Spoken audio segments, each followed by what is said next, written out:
ನಡೆದುಕೊಂಡು ಬರಲಿರುವ ಸತ್ಸಂಗ ಕಾರ್ಯಕ್ರಮದಲ್ಲಿ ಶ್ರೀಮದ್ ಭಾಗವತವನ್ನು ನಾವೆಲ್ಲ ಪ್ರತಿನಿತ್ಯವೂ ಚಿಂತನೆಯನ್ನು ಮಾಡ್ತಾ ಪ್ರಪಂಚದೊಳಗ ಹುಟ್ಟಿ ಬಂದ ಬಳಿಕ ಎಲ್ಲರೂ ಮುಕ್ತಿ ಸುಖವನ್ನು ಅನುಭವಿಸಲೇಬೇಕು.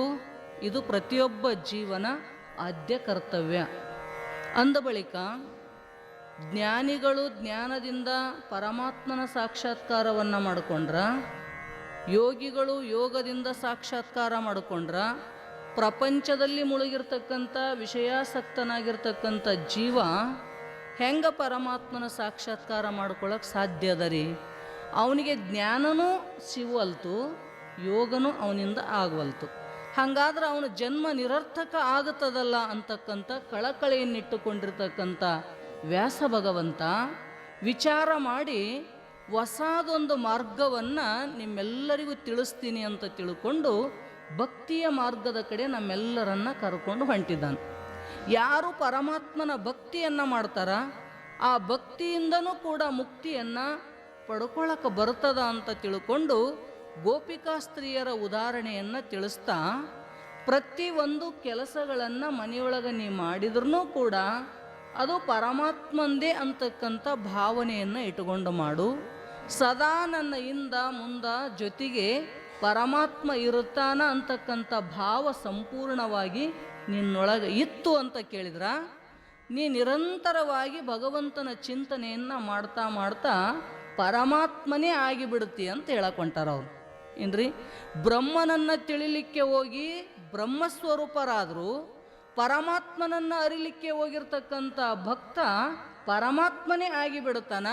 ಪರಮಾತ್ಮನಾಗಿ ಮಾಡುವುದೇ ಈ ಭಾಗವತದ ಉದ್ದೇಶ ಅದ ನೋಡು ಅಂತ ತಿಳ್ಕೊಂಡು ವ್ಯಾಸ ಪರಮಾತ್ಮ ನಿನ್ನೆ ದಿವಸ ನಮ್ಮೆಲ್ಲರಿಗೂ ತಿಳಿಸ್ತಾ ಬಂದಿದ್ರು. ಅವರು ಪ್ರಪಂಚವನ್ನು ಬಿಟ್ಟು ಹೋಗಂತ ಹೇಳಕತ್ತಿಲ್ಲ, ದಂಧ ಮಾಡು, ಕೆಲಸ ಮಾಡು, ವ್ಯವಹಾರ ಮಾಡು, ಆದ್ರೆ ಪರಮಾತ್ಮನನ್ನು ಮಾತ್ರ ಮರಿಬೇಡ. ಎಲ್ಲೆಲ್ಲಿ ಹೋಗ್ತಿ ಅಲ್ಲೆಲ್ಲ ನಿನ್ನ ಪರಮಾತ್ಮನೇ ನಿನಗೆ ಗೋಚರ ಆಗಬೇಕು. ಏನೇ ಕೆಲಸಗಳನ್ನು ಮಾಡಿದರೂ ಕ್ರಿಯೆಗಳನ್ನು ಮಾಡಿದರೂ ಕೂಡ ಪರಮಾತ್ಮನನ್ನು ಬೆರೆಸಿ ಆ ಕೆಲಸ ಮಾಡಿದೆ ಅಂತ ಕೇಳಿದ್ರೆ ಅದು ಭಕ್ತಿ ಅಂತಕ್ಕಂಥ ಹೆಸರನ್ನು ಪಡ್ಕೋದದ ಅನ್ನೋದನ್ನು ನಮ್ಮೆಲ್ಲರಿಗೂ ತಿಳಿಸ್ತಾ, ಭಕ್ತಿ ಕೇವಲ ಮಂದಿರೋ ಮೇ ನಹಿ ಅಪಿತು ಜಹಾ ಭಿ ಬೈಟ್ ಜಾವೋ ವಹಿ ಓ ಸಕ್ತಿ ಹೈ. ನೋಡ್ರಿ, ಭಕ್ತಿ ಮಾಡ್ರಿ ಅಂತೀವಲ್ಲ ನಾವು, ಆ ಭಕ್ತಿ ಎಲ್ಲಿ ಆಗುತ್ತದ್ರಿ? ಮಂದಿರದೊಳಗೆ ಕುಂತೆ ಭಕ್ತಿ ಮಾಡಕ್ಕೆ ಬರ್ತದೆ ನಮಗೆ? ಇಲ್ಲ ದೇವ್ರ ಜಗಲಿ ಮುಂದೆ ಕುಂತ್ರೆ ಭಕ್ತಿ ಮಾಡಕ್ಕೆ ಬರ್ತದೋ? ನಮ್ಮೆಲ್ಲರ ಕಲ್ಪನೆ ಏನದ? ದೇವ್ರ ಮುಂದೆ ಕುಂತಾಗಾಟ ಭಕ್ತರು ನಾವು, ಹೌದಿಲ್ರಿ? ಜಗಲಿ ಬಿಟ್ಟು ಹೊರಗೆ ಬಂದ್ವಿ ಅಂದ್ರೆ ಯಾಕಡೆ ದೇವ್ರ ನಾವು ಯಾಕಡೆ ಹಿಂಗಿರ್ತೀವಿ ನಾವು. ಅವ್ರಂತಾರ ಬರೀ ಮಂದಿರದೊಳಗೆ ಅಷ್ಟೇ ಭಕ್ತಿ ಆಗಂಗಿಲ್ಲ, ಎಲ್ಲೆಲ್ಲಿ ಕೂಡ್ತಿ ಅಲ್ಲೆಲ್ಲ ಭಕ್ತಿ ಮಾಡಕ್ಕೆ ಬರ್ತದಂತಾರ. ನೀ ಎಲ್ಲರ ಕುಂತ್ಕೋ, ಬರೀ ಮಂದಿರದೊಳಗೆ ಪವಿತ್ರ ಸ್ಥಾನದೊಳಗೆ ಇದ್ದಾಗ ಅಷ್ಟೇ ಭಕ್ತಿ ಅಲ್ಲ, ಚಲ್ತಾ ಪಿರ್ತಾ ಜ್ಞಾನ ಅಂತ ಹೇಳ್ತಾರೆ, ಹೌದಿಲ್ರಿ? ನಮ್ಮ ಶಾಸ್ತ್ರ ಸಮಾಧಿ ಹೇಳುವಾಗ ಉತ್ತಮ ಅಧಿಕಾರಿಗೆ ಹೆಂಗದರಿ ಆ ಸಮಾಧಿ ಅಂತ ಕೇಳಿದ್ರ, ಅವನು ಏನೇ ಮಾಡಿದ್ರು ಅದರೊಳಗೆ ಸಮಾಧಿಯನ್ನು ಅನುಭವಿಸ್ತಾನ ಅಂತ ಹೇಳ್ತಾರೆ. ಹಂಗ ಭಕ್ತ ಏನೇ ಕ್ರಿಯೆಗಳನ್ನು ಮಾಡಿದ್ರು, ಎಲ್ಲೇ ಕುಂತರು ಎಲ್ಲೇ ನಿಂತರೂ ಕೂಡ ಅವನಿಗೇನೋ ಭಕ್ತಿ ಮಾಡಕ್ಕೆ ಬರ್ತದ ಅಂತ. ಅದಕ್ಕೆ ಅವ್ರಂತಾರೆ ಬರೀ ಮಂದಿರದೊಳಗಂತ ತಿಳ್ಕೊಳಕ್ಕೆ ಹೋಗ್ಬೇಡ್ರಿ, ನೀವು ಎಲ್ಲಿ ಕುಂದಿರ್ತೀರಿ ಅಲ್ಲಿ ಭಕ್ತಿ ಮಾಡಲಿಕ್ಕೆ ಬರ್ತದ ಅಂತ. ಇಸ್ ಭಕ್ತಿ ಕೇಲಿಯೇ ಕೋಯಿ ದೇಶ ಯಾ ಕಾಲಕ್ಕೆ ಜರೂರತ್ ನಹಿ ಹೈ. ನೋಡ್ರಿ, ಆ ಭಕ್ತಿ ಮಾಡಲಿಕ್ಕೆ ಏನಾರು ಯೋಗ್ಯವಾಗಿರ್ತಕ್ಕಂಥ ಕಾಲ, ಯೋಗ್ಯವಾಗಿರ್ತಕ್ಕಂಥ ಸ್ಥಾನ ಬೇಕೇನ್ರಿ ಅಂತ ಕೇಳಿದ್ರೆ ಅವುಗಳ ಅವಶ್ಯಕತೆ ನಮಗಿಲ್ಲ. ಎಲ್ಲ ಕಾಲದೊಳಗೂ ಭಕ್ತಿ ಮಾಡಕ್ಕೆ ಬರ್ತದ, ಎಲ್ಲ ಸಮಯದೊಳಗೂ ಕೂಡ ನಿನಗೆ ಭಕ್ತಿ ಮಾಡಕ್ಕೆ ಬರ್ತದ. ಭಕ್ತಿ ತೋ 24 ಗಂಟೋ ಕರ್ನೆ ಹೈ.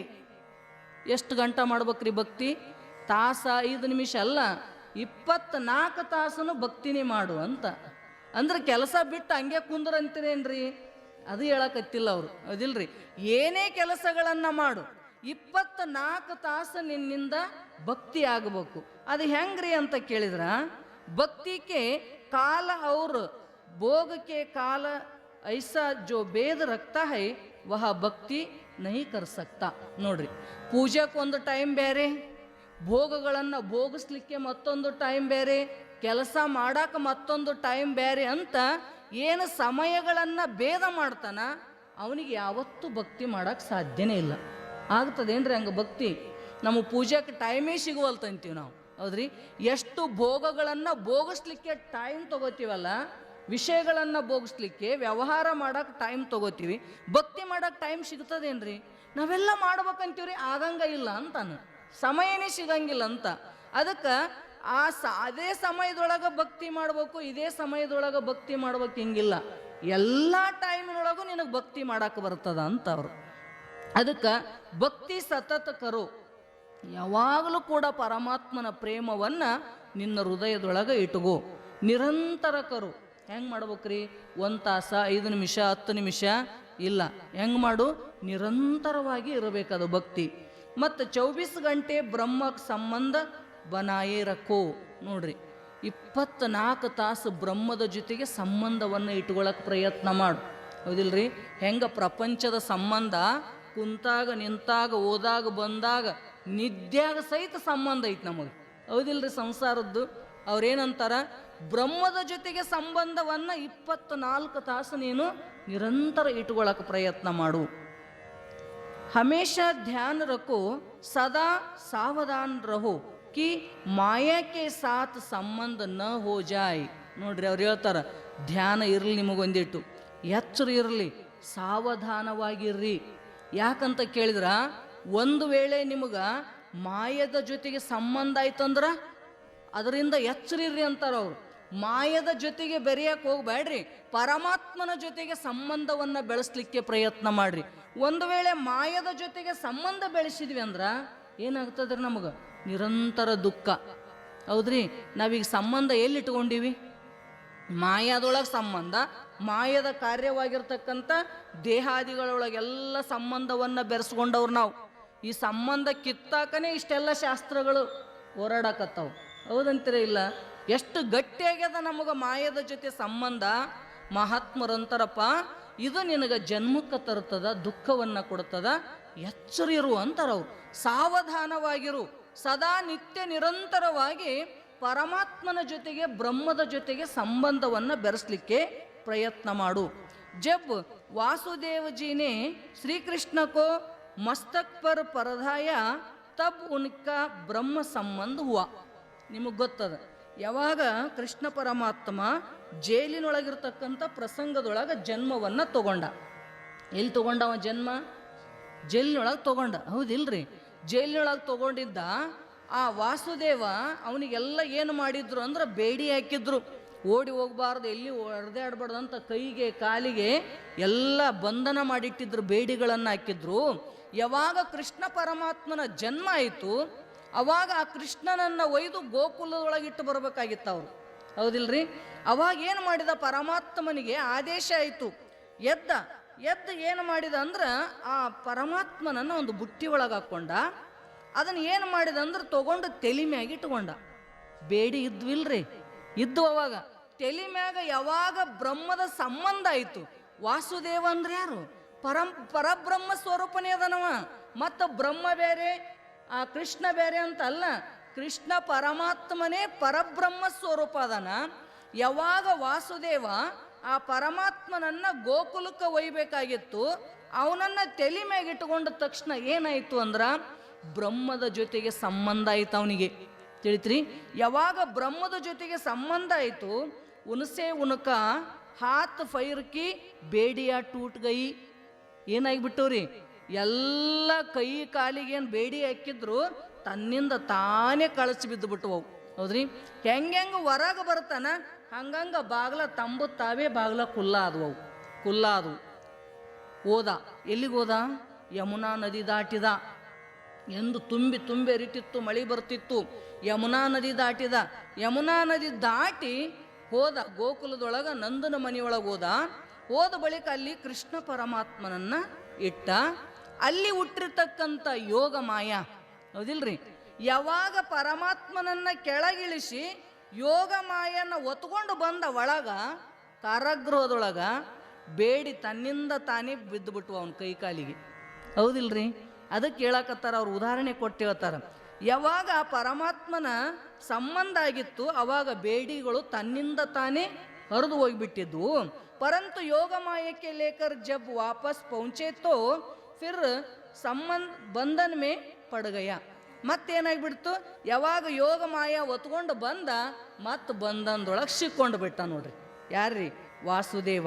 ಹಂಗ ವಾಸುದೇವ್ಜಿ ಕಾ ಬ್ರಹ್ಮ ಸಂಬಂಧ ತೋ ಹುವಾ, ಅವನಿಗೆ ಬ್ರಹ್ಮದ ಜೊತೆಗೆ ಸಂಬಂಧ ಆಗಿತ್ತು ಕರೆ, ಆದರೂ ಕೂಡ ಪರಂತು ವೇ ಇಸ್ಕೋ ಮಿಟಾಯೆ ನ ರಕೆ.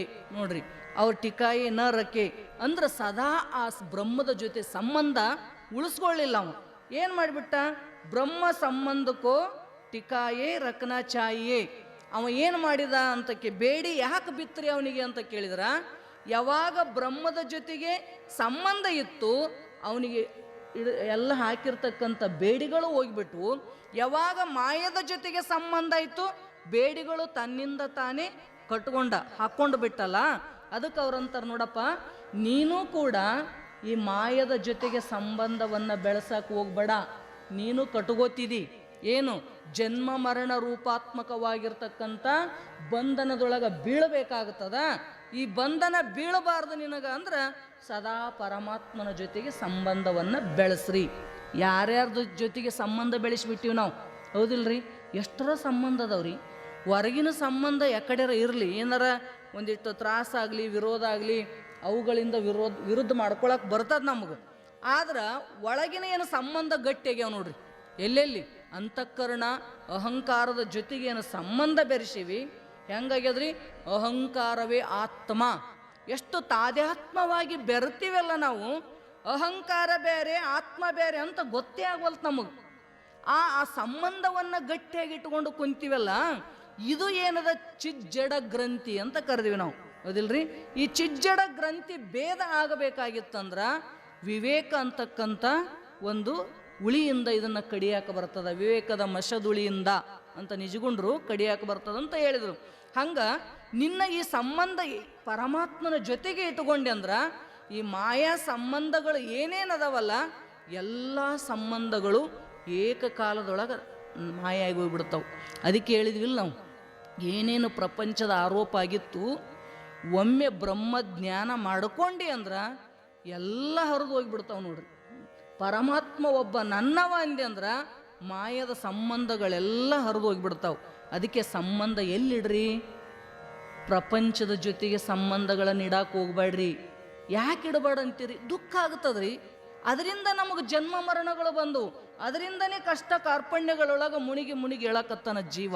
ಒಂದೀಟು ಪರಮಾತ್ಮನ ಜೊತೆ ಸಂಬಂಧ ಬೆರೆಸ್ಕೊಂಡ ಎಷ್ಟು ಆನಂದದ ರೀ ನೋಡ್ರಿ. ಯೋಗಿಗಳು ಮಹಾತ್ಮರು ಸದಾ ನಿತ್ಯ ನಿರಂತರವಾಗಿ ಪರಮಾತ್ಮನ ಜೊತೆಗೆ ಸಂಬಂಧ ಬೆರೆಸ್ಯಾರಂತ ತಿಳ್ಕೊಂಡನೆ ಯಾವ ಮಾಯ ಮೋಹಗಳು ಅವ್ರನ್ನ ಮುಟ್ಟಕ್ಕೆ ಸಾಧ್ಯ ಇಲ್ಲ. ಅವ್ರಿಗೆ ಯಾವುದೇ ದುಃಖ ಅಂತಕ್ಕಂಥದ್ದು ಲೇಪ ಆಗ್ಲಾರ್ದಂಗೆ ಬದುಕಿದ್ರಲ್ಲ, ಹಂಗೆ ನಾವು ಕೂಡ ಪರಮಾತ್ಮನ ಜೊತೆಗೆ ಸಂಬಂಧ ಸದಾ ಇಟ್ಕೋರಿ ಅಂತಾರವರು. ಈಶ್ವರ್ಕ ಸ್ಮರಣ ಚೋಡ್ನ ನಹಿ ಚಾಯೇ. ಪರಮಾತ್ಮನ ನಾಮಸ್ಮರಣೆಯನ್ನು ಯಾವತ್ತೂ ನೀವು ಬಿಡಕ್ಕೆ ಹೋಗ್ಬೇಡ್ರಿ. ಸದಾ ಕುಂತಾಗ ನಿಂತಾಗ ಓದಾಗ ಬಂದಾಗ ಮಾಡಕ್ಕೆ ಬರ್ತದಲ್ರಿ. ಕೈಕಾಲು ಕೆಲಸ ಮಾಡ್ತಾವ, ಬಾಯಿ ಏನು ಮಾಡ್ತದ? ಮಂದಿ ಚಾಡಿನಿಂದ ಬೈಗಳ ಇದೇ ಮಾಡ್ತದ, ಹೌದ್ರಿ? ನಿರಂತರ ಪರಮಾತ್ಮನ ನಾಮಸ್ಮರಣೆ ಇಟ್ಟು ಬಿಡ್ರಿ. ಅದಕ್ಕೆ ಯಾರನ್ನು ಬೈಬೇಕೆ ಅನ್ಸಂಗಿಲ್ಲ. ನೋಡ್ಬೇಕಾದ್ರೆ ಮಾಡಿ ಯಾರ್ದಾರು ಮಾತಾಡ್ಬೇಕು ಅನ್ಸಲ್ಲ. ಮಂದಿದು ಮಾತಾಡಕತ್ತಿದ್ರೆ ಯಾವಾಗಾರ ದೂರ ಹೋಗ್ಕಾರೋ ಯಪ್ಪ ಅಂತ ಅನಿಸ್ತದ. ಅದು ನಿರಂತರ ಸ್ಮರಣ ಇತ್ತು ಅಂದ್ರೆ ಪರಮಾತ್ಮನ ಜೊತೆಗೆ ಸಂಬಂಧ ನಿರಂತರ ಇದ್ದಂಗೆ ಆಗ್ತದ. ಅದಕ್ಕೆ ಅವರು ವೈಷ್ಣವ ಭಕ್ತ ಭಗವಾನ್ ಕೆ ಸಾತ್ ಕೇಲ್ತೆ ಹೈ. ನೋಡ್ರಿ, ವೈಷ್ಣವ ಭಕ್ತರು ಏನು ಮಾಡ್ತಾರಂದ್ರೆ ಪರಮಾತ್ಮನ ಜೊತೆಗೆ ನಿರಂತರ ಆಟ ಆಡ್ತಾರಂದ್ರೆ ಏನ್ರಿ? ಪರಮಾತ್ಮನ ಜೊತೆಗೇನೆ ವ್ಯವಹಾರ ಅವ್ರದ್ದೆಲ್ಲ. ಪರಮಾತ್ಮನ ಬಿಟ್ರೆ ಮತ್ತೊಂದು ಏನೂ ಇಲ್ಲ. ಅಕ್ಕ ಹೇಳಿದ್ಲಲ್ಲ, ಆಡುವುದು ಪಾಡುವುದು ಹೇಳುವುದು ಕೇಳುವುದು ಸರಸ ಸಮ್ಮೇಳನವಾಗಿಪ್ಪುದು ಶರಣರಲ್ಲಿ. ಚನ್ನಮಲ್ಲಿಕಾರ್ಜುನ ನೀ ಕೊಟ್ಟ ಆಯುಷ್ಯ ಉಳ್ಳನ್ನಕ್ಕರ ಲಿಂಗ ಸುಖಿಗಳ ಸಂಘದಲ್ಲಿ ದಿನಗಳ ಕಳೆವೆನು. ಎಲ್ಲಿಟ್ಟಾಳಕ್ಕೆಲ್ಲ ತನ್ನ ವ್ಯವಹಾರಗಳನ್ನು ಸಂತ ಮಹಾತ್ಮರ ಸನ್ನಿಧಿಯೊಳಗಿಟ್ಟಾಳ. ಏನು ಹೇಳ್ತಾಳ, ಏನು ಆಡ್ಬೇಕಂತಾಳ, ಏನು ಮಾತಾಡ್ಬೇಕಂತಾಳ, ಎಲ್ಲನೂ ತನ್ನ ಸಮಸ್ತ ವ್ಯವಹಾರಗಳನ್ನು ಮಹಾತ್ಮರ ಸನ್ನಿಧಿಯಲ್ಲಿ ಕಳಿತೀನಿ. ಯಾಕ? ಮಹಾತ್ಮರು ಬೇರೆ ಅಲ್ಲ, ಪರಮಾತ್ಮ ಬೇರೆ ಅಲ್ಲ. ಲಿಂಗ ಸುಖಿಗಳದರ ಅವರು ಭಗವಂತನನ್ನ ಅನುಭವಿಸಿರ್ತಕ್ಕಂಥ ಆ ಮಹಾತ್ಮನ ಸಂಘದೊಳಗೆ ಇದ್ದು ನನ್ನ ಆಯುಷ್ಯವನ್ನು ಸಾರ್ಥಕ ಮಾಡ್ಕೋತೀನಿ ಅಂತಾಳಲ್ಲ, ಹಂಗ ನಾವು ಕೂಡ ಪರಮಾತ್ಮನ ಜೊತೆ ಹಿಮ್ಮುಖ ಆಗಲಾರ್ದಂಗ ನಿರಂತರವಾಗಿ ಪರಮಾತ್ಮನ ಸ್ಮರಣೆಯನ್ನು ಮಾಡ್ತಾ ಇರಬೇಕು ಅಂದ್ರೆ ಅವರು ಜೀವಕೋ ಜೀವ ಜೋ ಕ್ರಿಯಾ ಕರ್ತಾ ಹೈ ಈಶ್ವರ್ ಕೇಲಿಯೇ ಕರ್ತಾ ಹೈ. ನೋಡ್ರಿ, ಜೀವ ಏನೇನು ಕೆಲಸ ಮಾಡ್ತೀವಲ್ಲ ನಾವೆಲ್ಲ ಯಾರ ಸಲುವಾಗಿ ಮಾಡ್ಬೇಕ್ರಿ? ಪರಮಾತ್ಮನ ಸಲುವಾಗಿನೇ ಮಾಡಬೇಕು. ಏನು ಮಾಡ್ತಿದಿ? ಈಶ್ವರ ಅರ್ಪಣ ಬುದ್ಧಿಯಿಂದ ನೀ ಕೆಲಸ ಮಾಡು. ನಾ ಮಾಡಾಕತ್ತೀನಿ ಅಂದರೆ, ಪರಮಾತ್ಮ ನೀ ಏನು ಮಾಡಿಸ್ತೀನಿ ನನ್ನ ಕೈಯಿಂದ ನಾ ಮಾಡ್ತೀನಿ. ಅದು ನನಗೆ ಗೊತ್ತಿಲ್ಲ, ಚಲೋನೋ ಗೊತ್ತಿಲ್ಲ, ಕೆಟ್ಟೋ ಗೊತ್ತಿಲ್ಲ, ಎಲ್ಲವೂ ನಿನಗೆ ಅಂತಕ್ಕಂಥ ಸಮರ್ಪಣಾ ಭಾವದಿಂದ ಕ್ರಿಯೆಗಳನ್ನು ಮಾಡ್ತಾನ ವೈಷ್ಣವ ಭಕ್ತ. ಅದಕ್ಕೆ ತೋ ಉಸ್ಕಿ ಪ್ರತ್ಯೇಕ ಕ್ರಿಯಾ ಭಕ್ತಿ ಬಂಜಾತಿ ಹೈ. ಏನೇನು ಕೆಲಸ ಮಾಡ್ತಾರ ಅದೆಲ್ಲವೂ ಏನಾಗಿಬಿಡ್ತದೆ? ಭಕ್ತಿನೇ ಆಗಿಬಿಡ್ತದ. ಭಕ್ತಿ ಕಾ ವಿಶೇಷ ಸಂಬಂಧ ಮನ್ಕೆ ಸಾತ ಹೈ. ಈ ಭಕ್ತಿ ಭಕ್ತಿ ಅಂತ ಹೇಳ್ತೀವಲ್ಲ, ಇದ್ರ ಸಂಬಂಧ ಎದರ ಜೊತೆಗೆ ಅದ ರೀ? ಮನಸ್ಸಿನ ಜೊತೆಗೆ ಭಕ್ತಿಯ ಸಂಬಂಧ. ಭಕ್ತಿ ಎಲ್ಲಿ ಆಗ್ತದೆ? ನಮಗೆ ಪ್ರೇಮ ಎಲ್ಲಿ ಹುಟ್ಟ್ಯದ್ರಿ? ಭಕ್ತಿ ಭಕ್ತಿ ಅಂದ್ರೆ ಏನು? ಭಕ್ತಿ ಅಂದ್ರೆ ಪ್ರೇಮ. ಎಲ್ಲಿ ಹುಟ್ಟುತ್ತದ ಅದು ಪ್ರೇಮ? ಮನಸ್ಸಿನೊಳಗೆ ಹುಟ್ಟುತ್ತದೆ, ಹೌದಿಲ್ರಿ? ಆ ಪ್ರೇಮ, ಆ ಭಕ್ತಿಯ ಸಂಬಂಧ ಎದರ ಜೊತೆಗೆ ಇರ್ತದಂದ್ರೆ ಮನಸ್ಸಿನ ಜೊತೆಗೆ ಇರ್ತದ. ಅವ್ರು ಜಿಸಸೆ ಭಕ್ತಿ ಮನಸ್ಸೇ ನಹಿ ಹೋತಿ ಹೈ ಉಸೆ ತನಸೆ ಸೇವಾ ಕರ್ನೇಕೆ ಜರೂರತ್ ಹೈ. ನೋಡ್ರಿ, ಯಾವಾಗ ನಮ್ಮ ಮನಸ್ಸು ಆ ಭಕ್ತಿ ಒಳಗೆ ಮುಳುಗಲಿಲ್ಲ ಅಂದ್ರೆ ಏನು ಮಾಡ್ಬೇಕಂತಾರ ಅವರು? ಈ ಶರೀರದಿಂದ ಸೇವಾ ಮಾಡ್ರಿ, ತನಸೆ ಸೇವಾ ಮಾಡ್ರಿ, ಮನಸ್ಸಿನಿಂದ ಭಕ್ತಿ ಮಾಡಬೇಕು. ಆ ಭಕ್ತಿ ನಮಗೆ ನಿಲುಕಲಿಲ್ಲ ಅಂದ್ರೆ ಗುರುನಾಥ ಪರಮಾತ್ಮನ ಸೇವಾದಿಗಳನ್ನು ಮಾಡ್ತಾ ಮಾಡ್ತಾ ಹೋದಾಗ ತಾನೇ ಪ್ರೇಮ ಹುಟ್ಟುತ್ತದದು. ನೋಡ್ರಿ, ನೀವು ಮನೆಯಾಗ ಎಷ್ಟು ಸೇವಾ ಕೆಲಸ ಮಾಡ್ತೀರಿ, ಮನೆಯದು ಸಂಸಾರದ್ದು ನಂದು ನಂದು ನಂದು ಅಂತ ಹಚ್ಕೊಂಡು ಮಾಡ್ತೀರಿ, ಮತ್ತಿಷ್ಟು ಏನಾಗ್ತದ್ರಿ? ಪ್ರೇಮ ಹೆಚ್ಚಾಗ್ತದೆ ಸಂಸಾರ ಮ್ಯಾಗ. ನಾ ಯಾಕೆ ಮಾಡಲಿ ಬಿಡು, ಇಷ್ಟು ದಿನ ಮಾಡಿ ಮುಗೀತು, ಇನ್ನು ಶಿವ ಶಿವ ಅನ್ಕೋತ ಕುಂದಿರ್ತಂತ ಕುಂದರ್ರಿ, ಬೆಳೆಯಂಗಿಲ್ಲ ಪ್ರೀತಿ. ಅವ್ರು ಮಾಡ್ತಾರ, ಅವ್ರಿಗೆ ಬಿಟ್ಟು ಬಿಡೋದ್ರಿ ಅಂತೀರಿ ನೀವು, ಹೌದ್ರಿ? ಯಾವಾಗ ನಂದು ಅಂತ ಹಚ್ಕೊಂಡು ಮಾಡಾಕತ್ತಿದ್ರಿ ಪ್ರೇಮ ಬೆಳೀತದೆ. ಯಾವಾಗ ನಿನ್ನ ಮನಸ್ಸಿನೊಳಗೆ ಭಗವಂತನ ಭಕ್ತಿ ಬೆಳಿವಲ್ತಂದ್ರ ಶರೀರದಿಂದ ಸೇವಾರ ಮಾಡಂತಾರ ಅವರು. ತನಸೆ ಸೇವಾ ಜರೂರತ್ ಹೈ, ಮಾನಸಿಕ ಸೇವಾ ಶ್ರೇಷ್ಠ ಹೈ. ನೋಡ್ರಿ, ಮಾನಸಿಕವಾಗಿರ್ತಕ್ಕಂಥ ಏನು ಸೇವಾ ಇರುತ್ತದಲ್ಲ ಅದು ಬಹಳ ಶ್ರೇಷ್ಠ. ತನುವಿನ ಸೇವಕ್ಕಿಂತ ವಾಣಿಯ ಸೇವಾ ಶ್ರೇಷ್ಠ, ವಾಣಿಯ ಸೇವದಕ್ಕಿಂತ ಮನಸ್ಸಿನ ಸೇವಾ ಬಹಳ ಶ್ರೇಷ್ಠ ಇರ್ತದೆ, ಒಂದಕ್ಕಿಂತ ಒಂದು. ಅದಕ್ಕೆ ನಂಬಲ್ಲಿ ನಿಜಗುಣ ಶಿವಯೋಗಿಗಳು ಭಾಳ ಚಂದ ಬರ್ಕೊಂಡು ಬಂದರು.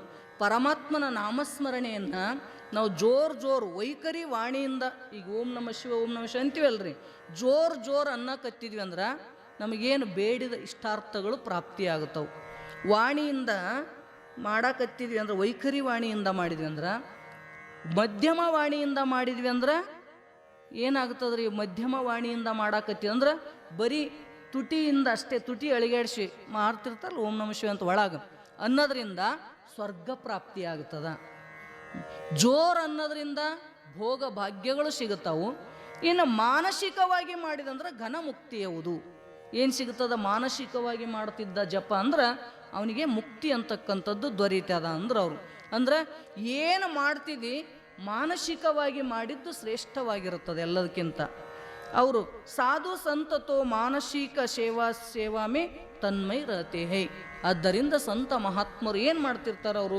ಅವರಿಗೆ ತನುವಿನಿಂದ ಸೇವಾ ಮಾಡೋಕ್ಕಾಗಂಗಿಲ್ಲ, ಹೌದಿಲ್ರಿ? ಅದಕ್ಕೆ ಮಾನಸಿಕವಾಗಿ ಸೇವಾದೊಳಗೆ ತನ್ಮಯವಾಗಿ ಇರ್ತಾರ. ತನಸೆ ಸೇವಾ ಏನು ಮಾಡ್ತಾರೆ? ಯದಿ ಐಸಿ ಸೇವಾ ತನ್ಮಯತಾ ಹೋ ಜಾಯ್ತೋ ಜೀವ ಕೃತಾರ್ಥ ಹೋತ ಹೈ. ಇಂಥ ಸೇವಾ ಮಾನಸಿಕವಾಗಿ ಮಾಡ್ತಾ ಅದರೊಳಗೆ ಮುನಿಗಿಬಿಟ್ಟ ಅಂದ್ರೆ ಅವನ ಜನ್ಮ ಏನಾಗುತ್ತದ್ರಿ? ಸಾರ್ಥಕ ಆಗುತ್ತದ ಜನ್ಮ. ಭಕ್ತಿ ಮಾರ್ಗಕಿ ಆಚಾರ್ಯ ಗೋಪಿಯ ಹೈ. ನೋಡ್ರಿ, ಭಕ್ತಿ ಮಾರ್ಗದಲ್ಲಿ ಗುರುಗಳು ನಮಗೆ ಯಾರಿಗೆ ಗುರು ಅನ್ನಬೇಕ್ರಿ ಅಂದ್ರೆ ಭಕ್ತಿ ಮಾರ್ಗದಲ್ಲಿ ಗೋಪಿಕಾ ಸ್ತ್ರೀಯರೇ ಆಚಾರ್ಯರದಾರ, ಅವರೇ ಗುರುಗಳದಾರ ಅಂತ ಹೇಳ್ತಾರೆ ಅವರು. ಉನ್ಕ ಆದರ್ಶ ಮನ ಅವರು ಆಂಕೋಂಕೆ ಸಾಮ್ನೆ ರಖೋ. ನೋಡ್ರಿ, ಆಚಾರ್ಯರವ್ರು ಮಾಡಿರ್ತಕ್ಕಂಥ ಏನೇನು ಸೇವಾದಿಗಳದವಲ್ಲ ಅವೆಲ್ಲವನ್ನ ನೀನು ಸದಾ ನೀನು ಕಣ್ಣು ಮುಂದಿಟ್ಕೋ. ಅವ್ರು ಯಾವ ರೀತಿಯಿಂದ ಪ್ರಪಂಚ ಮಾಡಿದರು, ಪ್ರಪಂಚದೊಳಗೆ ಯಾವ ರೀತಿಯಿಂದ ಪರಮಾತ್ಮನ ಸ್ಮರಣೆಯನ್ನು ಮಾಡಿದರು, ಯಾವ ರೀತಿಯಾಗಿ ಪರಮಾತ್ಮನ ಜೊತೆಗೆ ತನ್ಮಯತವನ್ನು ಬೆಳೆಸ್ಕೊಂಡ್ರು ಅಂತಕ್ಕಂಥದ್ದನ್ನು ನೀನು ಕನ್ನಡಿ ಹಂಗ ನೀನು ಮುಂದಿಟ್ಟುಕೊಂಡು ಅವರ ಆದರ್ಶವಾಗಿರ್ತಕ್ಕಂಥ ಬದುಕನ್ನು ನೀನು ಬದುಕಕತ್ತಿದಿ ಅಂತ ಕೇಳಿದ್ರೆ ನಿನಗೂ ಕೂಡ ತನ್ಮಯತ ಬರ್ತದ. ಜ್ಞಾನ ಮಾರ್ಗಸೆ ಯೋಗ ಮಾರ್ಗಸೆ ಜಿಸ್ ಈಶ್ವರ ಕ ಆನಂದ ಕ ಅನುಭವ ಹೋತಾ ಹೇ. ನೋಡ್ರಿ, ಜ್ಞಾನ ಮಾರ್ಗದಿಂದರಾಗಲಿ ಯೋಗ ಮಾರ್ಗದಿಂದರಾಗಲಿ ಈಶ್ವರನ ಯಾವ ಆನಂದವನ್ನು ನಾವು ಅನುಭವಿಸ್ತೀವಲ್ಲ, ಆನಂದಕ ಅನುಭವ ಇಸ್ ಭಕ್ತಿ ಸೇ ಸಹಜ ಪ್ರಾಪ್ತ ಹೋತಾ ಹೇ. ನೋಡ್ರಿ, ಅವರೆಲ್ಲ ಕಷ್ಟ, ಭಾಳ ಕಷ್ಟ ಯೋಗಿಗಳಿಗೆ ಆಯಿತು. ಜ್ಞಾನ ಮಾರ್ಗಕ್ಕೆ ಬಂದವರು ಶ್ರವಣ ಮನನ ನಿಧಿಧ್ಯಾಸನ ತತ್ವ ಪದಾರ್ಥ ಶೋಧನ ಇವೆಲ್ಲ ಮಾಡ್ತಾ ಮಾಡ್ತಾ ಮಾಡ್ತಾ ಹೋದಂಗೆ ಅವರಿಗೆ ಆನಂದದ ಆವಿರ್ಭಾವ ಆಗುತ್ತದೆ. ಆ ಆನಂದವನ್ನು ನೀ ಭಕ್ತಿ ಮಾರ್ಗದಿಂದ ಸಹಜವಾಗಿ ನಿನಗದು ಪ್ರಾಪ್ತಿ ಮಾಡ್ಕೊಳಕ್ಕೆ ಬರ್ತದ. ಜ್ಞಾನಿ ಯೋಗಿಯೋಂಕೆ ಜೋ ಬ್ರಹ್ಮಾನಂದ ಪ್ರಾಪ್ತ ಹೋತಾ ಹೇ ವಹ ಇಸ್ ಸಾಧಾರಣ ಜೀವಾತ್ಮ ಕೋ ಬಿ ಪ್ರಾಪ್ತ ಹೋ.